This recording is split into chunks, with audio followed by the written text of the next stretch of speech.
السلام علیکم ورحمۃ اللہ وبرکاتہ۔ یا ربی لک الحمد کما ینبغی لجلال وجہک وعظیم سلطانک، سبحان اللہ وبحمدہ عدد خلقہ ورضا نفسہ وزینۃ عرشہ ومداد کلماتہ۔ اللہم صلی علی محمد وعلی آل محمد کما صلیت علی ابراہیم وعلی آل ابراہیم انک حمید مجید۔ اللہم بارک علی محمد وعلی آل محمد کما بارکت علی ابراہیم وعلی آل ابراہیم انک حمید مجید۔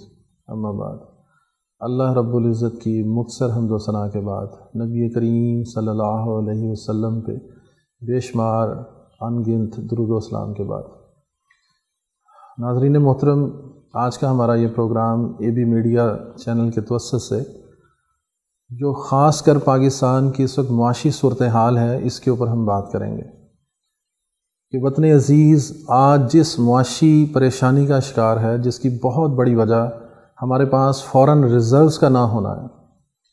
عام سادہ زبان میں بات کریں تو ہمارے پاس جو میڈیم آف ایکسچینج ہے، جب ہم ملکوں سے تبادلہ کرتے ہیں تو ہمیں ڈالرز چاہیے۔ پوری دنیا کے اندر اس وقت ایک انٹرنیشنل کرنسی ڈالر کی صورت میں ہمارے اوپر مسلط ہے۔ اس پہ ہم پھر بات کریں گے کہ اس تسلط سے کس طرح ہم آزاد ہو سکتے ہیں۔ اس کے بھی بہت سارے طریقے ہیں۔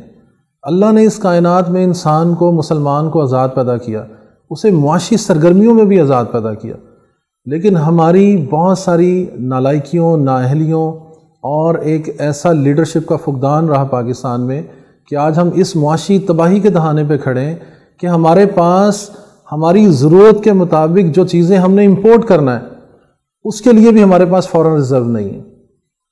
اب تھوڑا سا اگر ہم بیک گراؤنڈ میں جائیں تو ہمیں پتہ چلتا ہے کہ پاکستان ایسا ملک نہیں تھا۔ ایک وقت تھا کہ پاکستان دوسرے ملکوں کو قرضے دیا کرتا تھا۔ پاکستان وہ ملک تھا جس نے پوری دنیا کو فلائٹس کے حوالے سے، ایئرپورٹس کے حوالے سے، اپنے جتنے ایویشن کے جو مشنز ہیں ان کو چلانے کے حوالے سے، فضائیہ، ہماری بری، ہماری فوج، ہر لحاظ سے ہم برتری پہ تھے، اور پوری دنیا کو ہم نے بتایا کہ ڈیم کیسے بنتے ہیں، مائنز اور منرلز کیسے نکالے جاتے ہیں، دنیا میں رول کیسے کیا جاتا ہے۔ پاکستان وہ ملک تھا جس نے 1959 میں جرمنی کو قرضہ دیا۔ ہم نے سعودی عرب کی بے شمار بار ہم نے مالی اور ہم نے فوجی تعاون اور ان کی معاونت کی۔ آج ہم اس دہانے پہ کھڑے ہیں کہ ہمیں ایک ایک پائی کے لیے پوری دنیا کی طرف دیکھنا پڑ رہا ہے۔ اور ابھی حالیہ چند دن پہلے شہباز شریف صاحب نے، ہمارے جو اس وقت کرنٹ وزیر اعظم پاکستان، انہوں نے بے شمار چیزوں کو امپورٹ کو بین کر دیا کہ آپ پیٹ، جو ہمارے پالتو جانور ہیں، ان کا آپ فوڈ نہیں منگوا سکتے۔ یہ بڑی خوش آئند بات ہے، لیکن لمحہ فکریہ یہ ہے کہ اس سے پہلے وہ فوڈ کیوں آ رہا تھا؟ جب انسانوں کے کھانے کا فوڈ ہمارے پاس نہیں ہے، وہ شارٹ ہو رہا ہے، ہمارے پاس فورن ریزرو نہیں ہے، تو کتوں اور بلیوں کا جو فوڈ ہے وہ کیوں آ رہا ہے، وہ کیوں امپورٹ ہو رہا تھا؟ خوردنی تیل، ہمارا ملک معاشی لحاظ سے آپ ذرا اندازہ کریں اس بات کا کہ ہم 400 ارب ڈالر کا خوردنی تیل جو ہے، 4 بلین ڈالر کا، 4 ارب ڈالر کا کھانے کا تیل ہم باہر سے امپورٹ کرتے ہیں، جو سویابین کی صورت میں ہم استعمال کر رہے ہیں۔ اللہ رب العزت نے پاکستان کو آم کی ایک بہترین فصل سے نوازا ہے۔ 6.5 لاکھ ٹن ہمارے پاس آم کی گٹھلی اویلیبل ہے۔ تو سویابین جو 4 ارب ڈالر کا ہم امپورٹ کرتے ہیں، تو آپ وہ سویابین، آم کی گٹھلی میں اللہ نے وہ تیل رکھا ہے۔ 18% آپ سویابین سے جو تیل نکالتے ہیں، جو اس کے بیج سے نکالتے ہیں، وہ فری آف کاسٹ اس وقت وہ گٹھلی اویلیبل ہے، جس میں 16.5% آئل ہے۔ تو 4 ارب ڈالر کا وہ تیل تو ہم اپنی آم کی گٹھلی جو ہم ضائع کر رہے ہیں اس سے ہم بنا سکتے ہیں۔ تو یہ آلٹرنیٹ معیشت ہے جس پہ ہم بالکل توجہ نہیں کر رہے۔ اس کو علم پہ مبنی معیشت کہتے ہیں، جس پہ ہم توجہ نہیں کر رہے۔ تو ہماری پہلی یہ بات کہ ہم یہ ڈالر جو ہیں شارٹ کیوں ہو گئے؟ سر، ڈالر اس لیے شارٹ ہو گئے کہ ہم امپورٹ پہ کام کر رہے ہیں، ہمارا ملک سبسٹیچیوٹ پہ کام نہیں کر رہا، ہم ہر چیز باہر سے امپورٹ کر رہے ہیں۔ یعنی کہ پچھلے سال میں گندم بھی ہم نے امپورٹ کی، ہم نے چینی بھی امپورٹ کی، حالانکہ یہ زرعی ملک تھا۔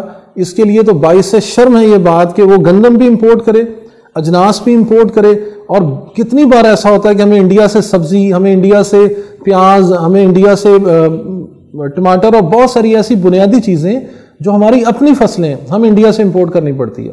اور ہمارا یہاں پہ کسان وہ بیچارہ اپنی فصلوں کو لے کے منڈیوں میں در بدر ٹھوکریں کھاتا ہے کہ اس کی سبزی کو کوئی پوچھنے والا نہیں کہ انڈیا سے سستی سبزی ہم نے منگوا لی۔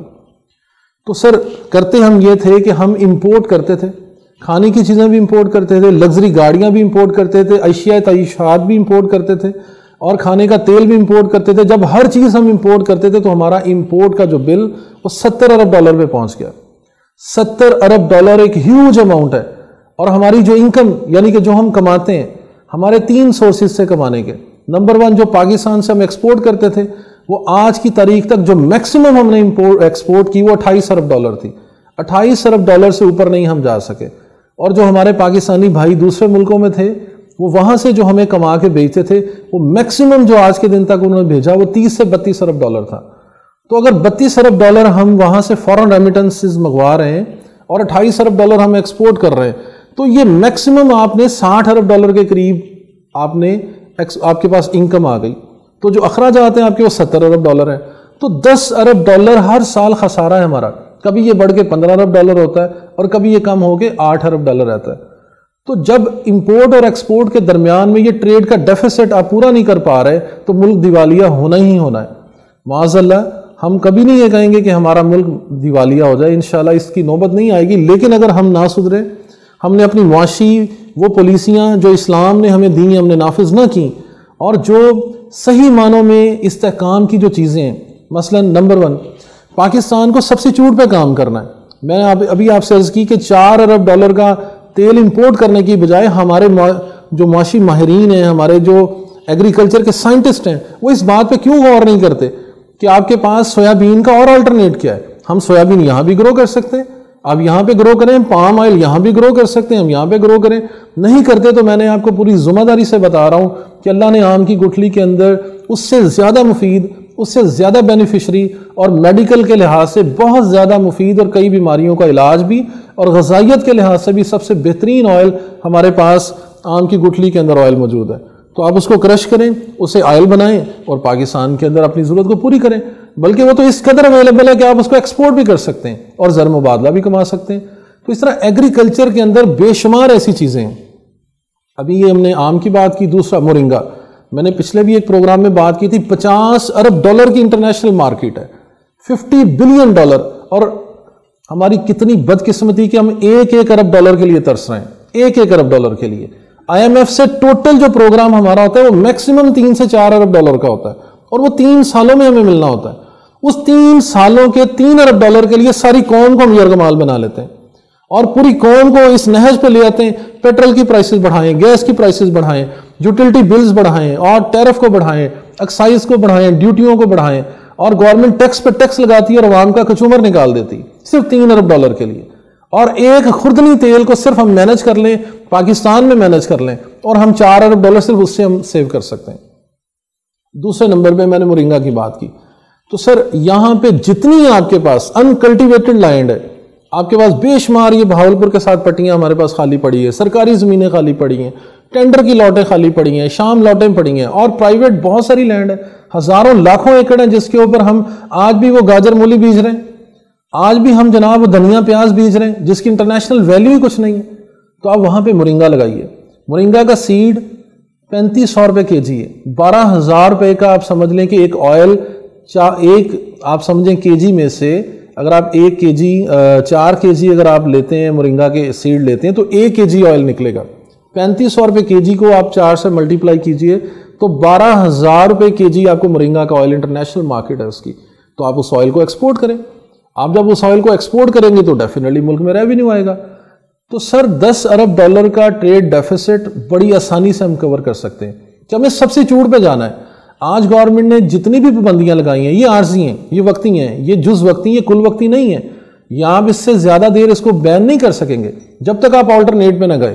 آپ نے یہاں پہ گاڑیاں بنانا شروع کی اور ظلم کیا کیا کہ ان گاڑی کمپنیوں کو, جتنی بھی بڑی بڑی کمپنیاں تھیں ان کو الاؤ کیا کہ جب تک گاڑیاں اسمبل سٹارٹ نہیں ہوتی تو کیا کریں, وہ باہر سے گاڑیاں امپورٹ کرتے رہیں. وہ آج کے دن تک گاڑیاں امپورٹ کی جا رہی ہیں. اور آپ نے مینوفیکچرنگ کی ان سے ایگریمنٹ نہیں کیا, اسمبلی کا ایگریمنٹ کیا. اسمبلی تو ایک پارشل بینیفٹ دے گی آپ کو, 30% ریونیو دے گی. ایکچوئل تو مینوفیکچرنگ ہے کہ ہم انجن یہاں پہ بنائیں, ہم ان پارٹس کی مینوفیکچرنگ یہاں پہ کریں جس سے لاکھوں لوگوں کو روزگار بھی ملے گا, اور ہم ان گاڑیوں کو پوری دنیا کے اندر, ہم اس کو مڈل ایسٹ میں, ہم افریقہ میں, ہم UAE کے اندر, سعودیہ کے اندر اور یورپ کے اندر ہم ایکسپورٹ کریں ان گاڑیوں کو. تو اس سے پاکستان بھی خوشحال ہوگا, عوام بھی خوشحال ہوگی. اور جتنی بھی لگژری آئٹم ہے لائک آپ کے پاس فانوس ہیں، آپ کے پاس لائٹننگ کا اکوپمنٹ ہے، آپ کے پاس ٹائلز کا اکوپمنٹ ہے، بہت مہنگی مہنگی اسپینش ٹائلیں ہم امپورٹ کر رہے ہیں، اور اپنا جو جیٹ پتھر پاکستان کا جو دنیا کے اندر انتہائی مہنگا پتھر ہے اس کو سمگل کر رہے ہیں، وہ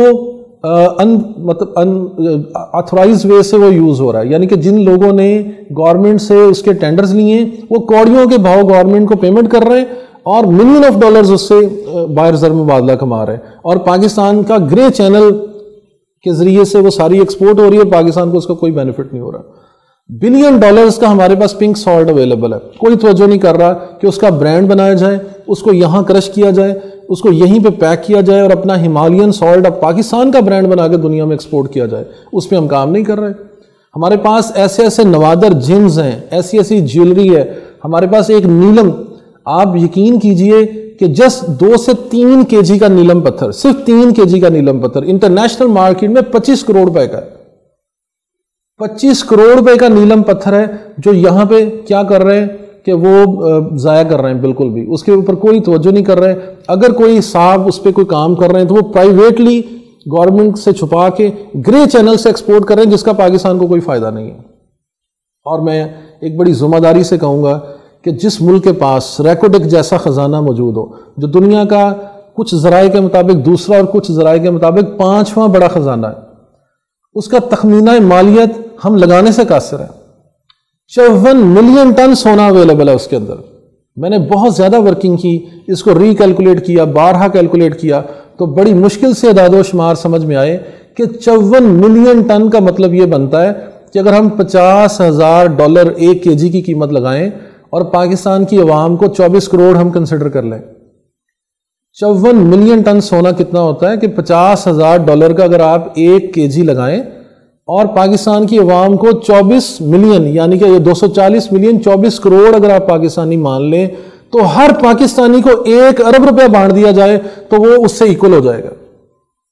ہر پاکستانی اگر آج کسی گھر میں 10 افراد رہتے ہیں تو 10 ارب روپے اگر ہم ان کو دے دیں، کسی گھر میں 5 افراد رہتے ہیں تو 5 ارب روپے اگر ان کو دے دیں، تو پورے پاکستان کے 24 کروڑ عوام کو ہر بندے کو 1 ارب روپیہ دے دیا جائے تو اب وہ سونا اس کے ساتھ سیٹل ہو جائے گا، تو وہ کان کا جو آج کا تخمینہ ختم ہو جائے گا۔ اور مجھے بتائیں دنیا میں ایسی کوئی قوم ہوگی کہ 24 کروڑ لوگوں میں ہر بندے کے پاس 1 ارب روپیہ موجود ہو؟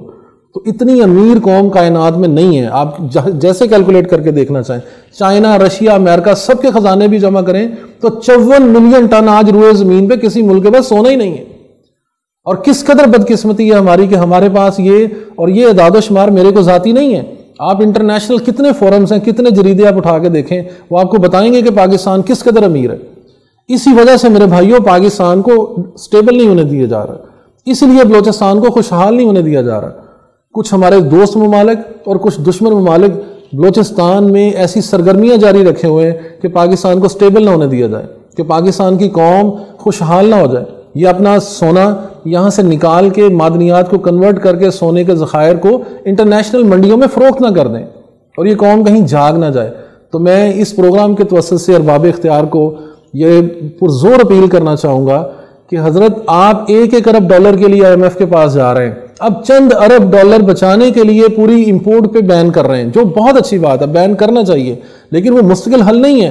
تو آپ یہ اتنا بڑا سونا جو ہمارے پاس اویلیبل ہے، اور یہ صرف ایک ذخائر کی ہم بات کر رہے ہیں، بلوچستان میں 20 ایسے اور ذخائر ہیں، 20 اور ذخائر، ہم ان کو یوٹیلائز کیوں نہیں کرتے؟ جب ہم معاشی صورتحال دیکھتے ہیں، اکانومسٹ کے پینل کے ساتھ بیٹھتے ہیں یا میڈیا پہ بہت سارے پروگرام دیکھتے ہیں اور پاکستان کی معاشی صورتحال یہ دیکھتے ہیں کہ آج 202 کو ڈالر کراس کر گیا۔ اگر ڈالر 100 روپے کا ہو اور 100 ارب ڈالر قرض ہو تو 1 ڈالر بڑھنے کا مطلب 1 ارب ڈالر کا بڑھنا ہے۔ تو کس قدر تشویشناک بات ہے کہ 188 سے چند دن کے اندر $16 انکریز کر گئے، تو اب تو ڈالر 200 کا ہے اور ہمارے اوپر اگر $100 بلین قرض ہے تو اس کا مطلب ہے کہ ہم نے 16 دن کے اندر $32 ارب قرضہ بڑھا لیا اپنے اوپر۔ تو یہ کس قدر تشویشناک بات ہے۔ ارباب اختیار کو کیا کرنا ہے؟ سر فوری طور پہ ایک اکانومی کی جیسے ایمرجنسی نافذ کی ہے، اس ایمرجنسی کے ساتھ ہی آپ مائنز اور منرلز کو فوری طور پہ جتنے بھی ہمارے پاکستان کے اندر ریسورسز ہیں ان کو یوٹیلائز کریں۔ ان کے انٹرنیشنل اگر آپ بڑی بڑی کمپنیز کے ساتھ ابھی فوراً خود نہیں نکال سکتے، آپ سمجھتے کہ پاکستان میں وہ صلاحیت موجود نہیں ہے، تو اپنی یونیورسٹیز کے اندر ان کورسز کو، انٹرنیشنل کورسز کو متعارف کرائیے، ان کو پڑھانا شروع کیجئے، پاکستانی کمپنیز کو ان ٹیکنالوجیز کو اڈاپٹ کرنے کی تربیت دیجئے۔ ہم انٹرنیشنل کنسورشیم کے ذریعے اپنی کمپنیوں کو اس قابل بنائیں کہ ہم اپنے ذخائر کو خود نکال سکیں، اور وقتی طور پہ جو ہماری چھوٹی مائنز ہیں یا ریکوڈیک کا کوئی ایک چھوٹا پارٹ، اس کو انٹرنیشنل ٹریڈ کیجئے، اور آپ کم سے کم 200 سے 300 ارب ڈالر ایٹ ونس وہاں سے ارن کر سکتے ہیں۔ آپ ریکوڈیک کا 5% شیئر ریکوڈیک کا دنیا کی کسی بھی کمپنی کو بیچ دیجئے، اس 5% سے آپ ہزاروں ارب ڈالر کما سکتے ہیں، کیونکہ 54 ملین ٹن ہی اگر آپ کیلکولیٹ کریں تو آپ کو اندازہ ہوگا کہ یہ کس قدر بڑا منصوبہ ہے۔ تو پاکستان کی تقدیر فوری طور پہ ہم اس کو بدل سکتے ہیں، عوام الناس کو خوشحال کر سکتے ہیں۔ اور آخری بات کہ جب تک ہم یہاں پہ سبسٹیچیوٹ نہیں کریں گے، ڈائلیسس کی مشینیں ہم باہر سے امپورٹ کر رہے ہیں تو ہم یہاں خود بنا سکتے ہیں۔ وینٹیلیٹر ہم نے بنانا شروع کیا تھا لیکن ہم نے اس کو سٹاپ کر دیا، اس کو انٹرنیشنل سٹینڈرڈ پہ بنائیے، اس کو ایکسپورٹ کیجئے۔ میڈیکل سائنسز کا جتنا اکوپمنٹ آ رہا ہے تو ہماری جو انجینئرنگ یونیورسٹیز ہیں، ہماری جو میڈیکل یونیورسٹیز ہیں، وہ مل کے کام کیوں نہیں کرتی؟ وہ فائنل ایئر کے پروجیکٹس جو ہیں وہ میڈیکل اکوپمنٹ بنائیں۔ ہمارے سائنس اور ٹیکنالوجی کے ادارے ان چیزوں کو پروڈیوس کریں جو آج پاکستان کی ریکوائرمنٹ ہے۔ جتنے بھی دنیا کے اندر کار مینوفیکچررز کام کرتے ہیں، اس ملک کی ایک اپنی پالیسی ہوتی ہے کہ انہیں پہلے بلڈ کیا جاتا ہے، پھر اس ادارے کو آپریٹ کیا جاتا ہے، پھر اس ٹیکنالوجی کو ٹرانسفر کیا جاتا ہے۔ اس کو BOT بولتے ہیں، باٹ، کہ آپ بلڈ کریں گے، آپریٹ کریں گے اور ٹیکنالوجی کو ٹرانسفر کریں گے۔ تو انہی معاہدوں پہ ان کو لے کے آئیں کہ ہمارے جتنے بھی کار مینوفیکچررز ہیں وہ پہلے گاڑیوں کو یہاں بلڈ کریں، پھر اس کو آپریٹ کریں، پھر ٹیکنالوجی کو ٹرانسفر کریں، اور ریئل ٹائم انجن کو مینوفیکچر کریں اور اسمبلی سے باہر نکالیں ان لوگوں کو، اور ان کی امپورٹ کو بین کریں۔ آخر میں یہی میری گزارشات ہیں کہ اس کو ہمیں ٹھنڈے دل سے سوچنا چاہیے کہ پاکستان کی پائیدار معاشی ترقی اللہ رب العزت نے زمین کے خزانوں میں رکھی ہے۔ ان خزانوں کو باہر نکالیے، ان کو یوٹیلائز کیجیے، عوام الناس پہ خرچ کیجیے، اور یہی آپ کی جو ہے بقا کا ضامن ہے۔ اگر آپ ان عناصر کو جو اللہ نے ہمیں زمین میں جو معدنیات، جو سونے کے ذخائر جو ہمیں اللہ نے بہترین لکڑی سے نوازا ہے، بہترین پتھروں سے نوازا ہے، بہترین معدنیات سے نوازا ہے، بہترین ایگریکلچر سے نوازا ہے، اگر ہم آج اس پہ توجہ نہیں کریں گے تو کل خدا نہ خواستہ ہمارے پاس یہ آپشن بھی نہیں بچے گا، اور امپورٹ کے جو کچھ حصے بین کرنے سے یہ مستقل طور پہ ہمیں کبھی ریلیف نہیں ملے گا۔ وَمَا عَلَيْنَا إِلَّا الْبَلَاغُ الْمُبِينُ۔